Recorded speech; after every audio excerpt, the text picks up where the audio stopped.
All right, the carpal bones are arranged in two rows at the very base of the palm of the hand. The proximal row, I like to start on the pinky side of the hand and on the anterior surface of the carpal bones in the palm of the hand, where all of these bumps protrude anteriorly. The flush surface is the posterior surface of the carpal bones. So the pisiform, which means P-shaped bone, is this round spherical bone at the pinky side in the proximal row of bones, which means it's closer to the shoulder. The triquetrum is the bone directly below it, and on the plastic models, it's one piece of plastic that contains both the pisiform and the triquetrum bone. Then the third bone of the proximal row is the lunate, followed by the scaphoid, which means boat-shaped. And the distal row begins right under the thumb with the trapezium. Easy for me to remember that the trapezium is under the thumb. And the tiniest little carpal bone is the trapezoid next to the trapezium. The capitate is this large block-headed shaped bone in the center. And then the hamate is the fourth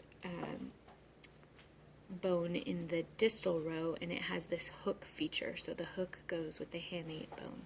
So there's a mnemonic or memory tool that starts from the pisiform and goes counterclockwise around through all 8 bones. Please tell little Sally Taylor to come home. Pisiform, triquetrum, lunate, scaphoid, trapezium, trapezoid, capitate, hamate.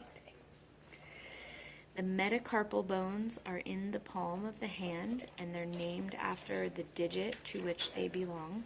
So the thumb is the first digit. Index finger is number 2, middle finger is number 3, ring finger number 4, and pinky number 5. So this would be metacarpal 1, metacarpal 2, metacarpal 3, metacarpal 4, metacarpal 5. And the bones of the fingers are called the phalanges, plural. One is a phalanx. The thumb has 2 phalanx bones. This is the proximal phalanx 1 because we're on the first digit, then the distal phalanx 1. For all of the others, the pattern is the same. We're just adding a middle bone. So this is the proximal phalanx 2, middle phalanx 2, distal phalanx 2, proximal phalanx 3, middle phalanx 3, distal phalanx 3, proximal phalanx 4, middle phalanx 4, distal phalanx 4, proximal phalanx 5, middle phalanx 5, distal phalanx 5.